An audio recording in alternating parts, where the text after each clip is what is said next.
ओम नमः भगवते वासुदेवाय। बोलो जय श्री कृष्ण। राधे राधे। मित्रों,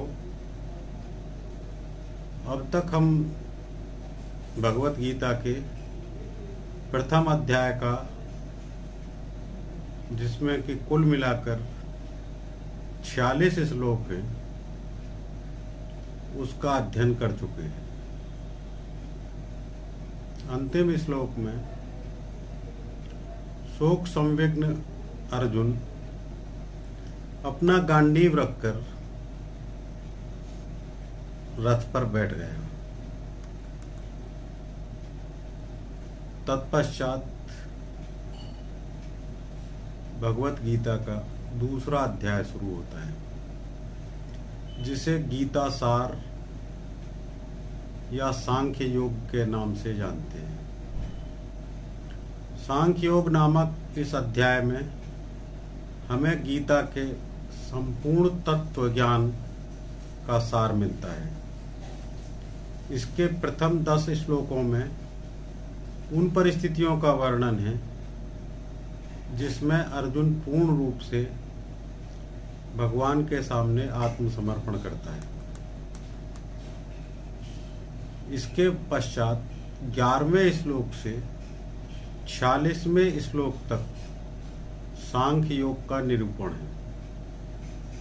यह कपिल मुनि जी के सांख्य दर्शन की पुनरावृत्ति नहीं है, परंतु जैसा कि सांख्य शब्द का भाव है, यह दर्शन शास्त्र के तात्विक सिद्धांत का युक्तिपूर्ण विवेचन है। 47 से 60वें श्लोक तक कर्म योग की विस्तृत रूपरेखा है, जिसकी छाया संपूर्ण गीता में दर्शनीय है। इसके आगे 61 से श्लोक 70 तक भक्ति योग का निर्देश है और अंतिम 2 श्लोकों में संक्षेप में संन्यास योग का लक्षण बताया गया है। इस प्रकार गीता के द्वितीय अध्याय को संपूर्ण गीता का सार माना जा सकता है। वेदों में उपदिष्ट पूर्णत्व प्राप्ति के तीनों मार्गों ज्ञान, भक्ति और कर्म का निरूपण गीता में मिलता है। कर्मकांड एवं उपासना के द्वारा चित्त शुद्धि प्राप्त करके उपनिषदों में प्रतिपादित परमार्थ सत्य का साक्षात अनुभव किया जा सकता है। अनेक लोगों की यह धारणा थी कि ये मार्ग एक दूसरे से भिन्न और विपरीत हैं, जिसके कारण अनेक मतों का प्रारंभ हुआ और लोग आपसी मतभेदों में उलझ गए। पौराणिक युग में व्यास जी ने हिंदू धर्म को ऐसी ही सोचनीय स्थिति में पाया। गीता में उन्होंने आर्यपुत्रों का मार्गदर्शन करने का प्रयास किया, जिसके अनुसार इन तीनों मार्गों में सामंजस्य स्थापित करके उस परम लक्ष्य की प्राप्ति की जा सके।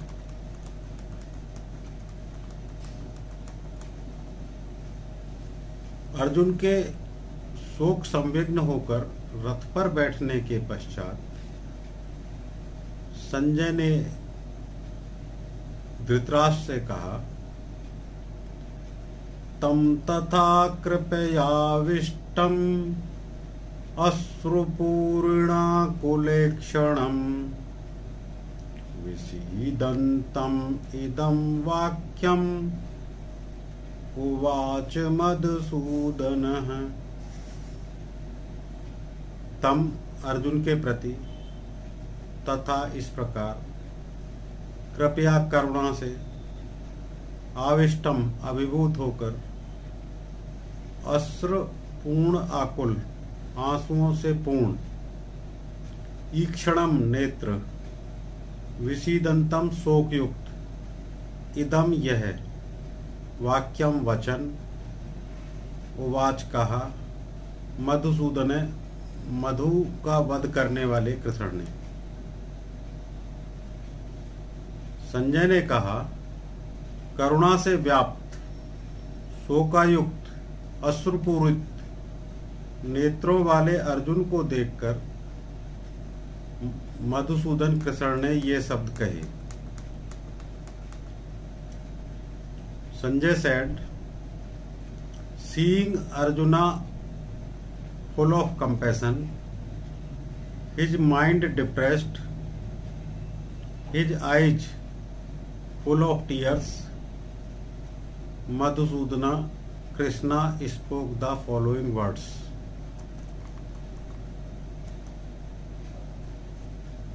भौतिक पदार्थों के प्रति करुणा, शोक तथा अश्रु ये सब असली आत्मा को न जानने के लक्षण हैं।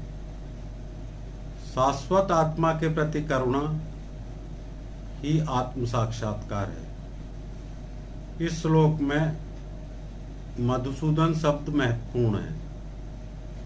कृष्ण ने मधु नामक असुर का वध किया था और अब अर्जुन चाह रहा है कि कृष्ण उस अज्ञान रूपी असुर का वध करें जिसने उसे कर्तव्य से विमुख कर रखा है। यह कोई नहीं जानता कि करुणा का प्रयोग कहाँ होना चाहिए। डूबते हुए मनुष्य के वस्त्रों के लिए करुणा मूर्खता होगी। अज्ञान सागर में घिरे हुए मनुष्य को केवल उसके बाहरी पहनावे अर्थात स्थूल शरीर की रक्षा करके नहीं बचाया जा सकता। जो इसे नहीं जानता वो बाहरी पहनावे के लिए शोक करता है, वह शूद्र कहलाता है, अर्थात वह वृथा ही शोक करता है। अर्जुन तो क्षत्रिय था, अतः उससे ऐसे आचरण की आशा न थी, किंतु भगवान कृष्ण अज्ञानी पुरुष के शोक को विनिष्ट कर सकते हैं। इसी उद्देश्य से उन्होंने भगवत गीता का उपदेश दिया था। यह अध्याय हमें भौतिक शरीर तथा आत्मा के वैश्लेषिक अध्ययन द्वारा आत्म साक्षात्कार का उपदेश देता है, जिसकी व्याख्या परम अधिकारी भगवान कृष्ण द्वारा की गई है।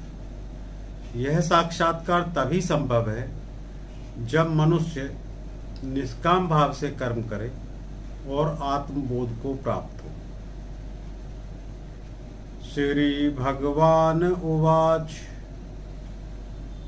भगवान कृष्ण अर्जुन से कहते हैं, कुतस्त्वाकस्मलम इदम विषमे समुपस्थितम अनार्यजुष्टम अस्वर्गम अकीर्तिकरम Arjun.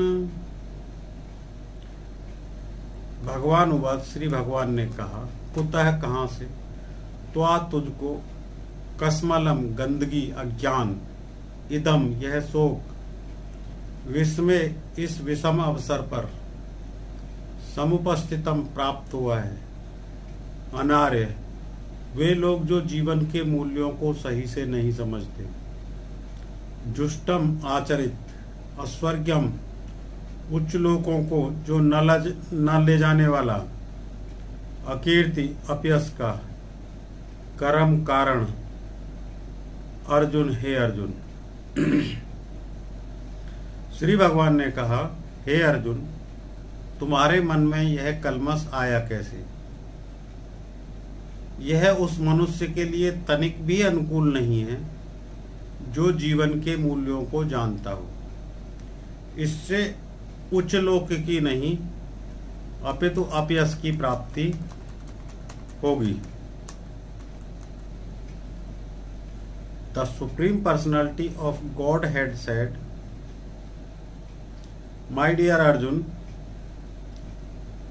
how have these impurities come upon you.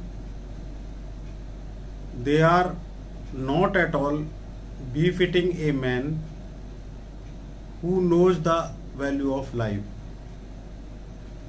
They lead not to higher planets but to infamy.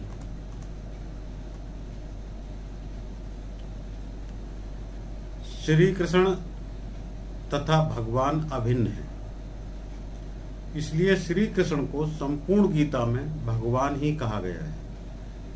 भगवान परम सत्य की पराकाष्ठा है। परम सत्य का बोध ज्ञान की 3 अवस्थाओं में होता है।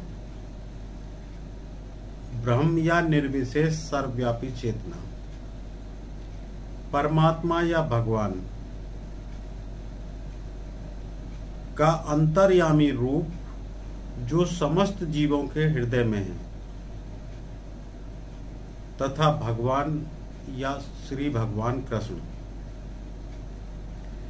परम सत्य का ज्ञाता परम सत्य का अनुभव ज्ञान की 3 अवस्थाओं में करता है और वे सब अवस्थाएं एक रूप हैं।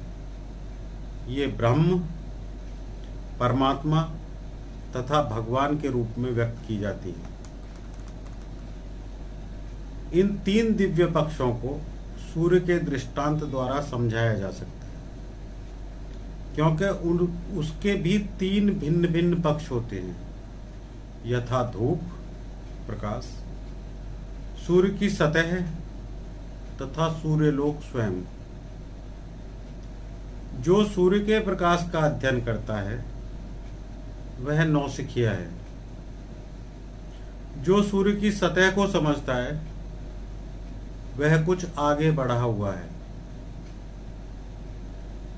और जो सूर्यलोक में प्रवेश कर सकता है वही उच्चतम ज्ञानी है। जो नौसिखिया सूर्य प्रकाश, उसकी विश्व व्याप्ति तथा उसकी निर्विशेष प्रकृति के अखंड तेज के ज्ञान से ही तुष्ट हो जाता है, वह उस व्यक्ति के समान है जो परम सत्य के ब्रह्म स्वरूप को ही समझ सकता है। जो व्यक्ति कुछ अधिक जानकार है वह सूर्य गोले के विषय में जान सकता है, जिसकी तुलना परम सत्य के परमात्मा स्वरूप से की जाती है। जो व्यक्ति सूर्य लोक के अंतर में प्रवेश कर सकता है उसकी तुलना उससे की जाती है जो परम सत्य के साक्षात रूप की अनुभूति प्राप्त करता है। अतः जिन भक्तों ने परम सत्य के भगवान स्वरूप का साक्षात्कार किया है वे सर्वोच्च आध्यात्मवादी हैं। यद्यपि परम सत्य के अध्ययन में रत सारे विद्यार्थी एक ही विषय के अध्ययन में लगे हुए हैं, सूर्य का प्रकाश, सूर्य का गोला तथा सूर्य की भीतरी परतें, इन तीनों को एक दूसरे से विलग नहीं किया जा सकता। फिर भी तीनों अवस्थाओं के अध्येता एक ही श्रेणी में नहीं आते। संस्कृत शब्द भगवान की व्याख्या व्यासदेव के पिता पाराशर मुनि ने की है। समस्त धन, भक्ति, यश, सौंदर्य, ज्ञान तथा त्याग से युक्त परम पुरुष ही भगवान कहलाता है। ये 6 लक्षण जिनके पास होते हैं वही भगवान कहलाते हैं। ऐसे अनेक व्यक्ति हो सकते हैं जो अत्यंत धनी हैं, अत्यंत शक्तिमान हैं, अत्यंत सुंदर हैं और अत्यंत विख्यात, विद्वान तथा विरक्त भी हैं, किंतु कोई पूर्ण अधिकार से यह दावा नहीं कर सकता कि उसके पास ही सारा धन है, शक्ति है। एकमात्र कृष्ण ही ऐसा दावा कर सकते हैं, क्योंकि वे भगवान हैं। ब्रह्मा, शिव, नारायण सहित कोई भी जीव कृष्ण के समान पूर्ण ऐश्वर्यवान नहीं है। अतः ब्रह्म संहिता में स्वयं ब्रह्मा जी का निर्णय है कि श्री कृष्ण स्वयं भगवान है, न तो कोई उनके तुल्य है न उनसे बढ़कर है।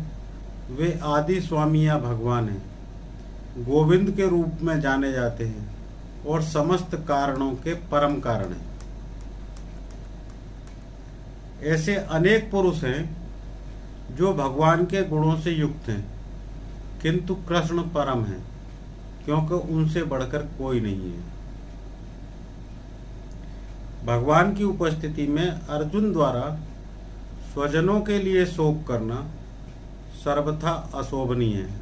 अतः कृष्ण ने कुतः शब्द से अपना आश्चर्य व्यक्त किया। आर्य जैसी सभ्य जाति के किसी व्यक्ति से ऐसी मलिनता की उम्मीद नहीं की जाती। आर्य शब्द उन व्यक्तियों पर लागू होता है जो जीवन के मूल्यों को जानते हैं और जिनकी सभ्यता आत्म साक्षात्कार पर निर्भर करती है। देहात्म बुद्धि से प्रेरित मनुष्यों को यह ज्ञान नहीं रहता कि जीवन का उद्देश्य परम सत्य विष्णु या भगवान का साक्षात्कार ही है। वे तो भौतिक जगत के बाह्य स्वरूप पर ही मोहित हो जाते हैं। अतः वह यह नहीं समझ पाते कि मुक्ति क्या है। जिन पुरुषों को भौतिक बंधन से मुक्ति का कोई ज्ञान नहीं होता, वे अनार्य कहलाते हैं। यद्यपि अर्जुन क्षत्रिय था, किंतु युद्ध से विचलित होकर वह अपने कर्तव्य से च्युत हो रहा था। उसकी यह कायरता अनार्यों के लिए शोभा देने वाली बात हो सकती है। कर्तव्य के पथ से इस प्रकार का विचलन न तो आध्यात्मिक जीवन में प्रगति करने में सहायक बनता है और न ही इससे इस संसार में ख्याति प्राप्त की जा सकती है। भगवान कृष्ण ने अर्जुन द्वारा अपने स्वजनों पर इस प्रकार की करुणा का अनुमोदन नहीं किया है।